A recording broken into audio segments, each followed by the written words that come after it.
È stato trovato nelle campagne tra Milena e Racalmuto il pensionato di 73 anni, già autista al tribunale di Agrigento, Agostino Fanara, scomparso da qualche giorno da casa. I familiari, tra questi la moglie, avevano subito dato l'allarme denunciando l'accaduto, quindi si è attivata immediatamente la prefettura di Agrigento che ha convocato un tavolo tecnico con i rappresentanti delle forze di polizia, carabinieri, vigili del fuoco, la forestale, la protezione civile, dinamando a tutti un comunicato con la foto di Agostino e la sua auto, una Suzuki fuoristrada bianca con il tattuccio nero.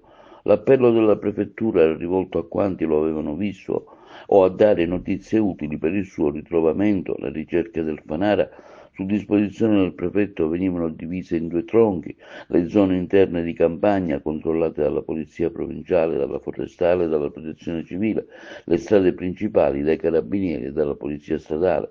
Le ultime notizie davano il Fanara a recarsi verso il centro commerciale Le Vigne, dove a quanto pare avrebbe comprato un giubbotto.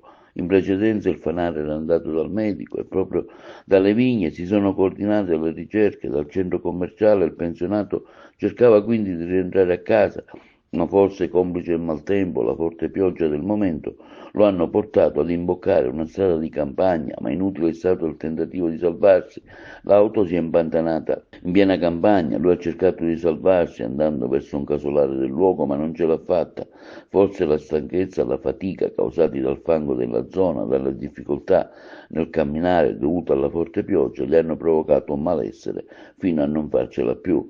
Le ricerche sono continuate per tutti i giorni, portate avanti dai carabinieri del luogo, coordinate anche dal comando provinciale a cura del capitano Putortì, che con l'ausilio poi di un elicottero che ha sorvolato la zona hanno individuato l'auto di Fanara.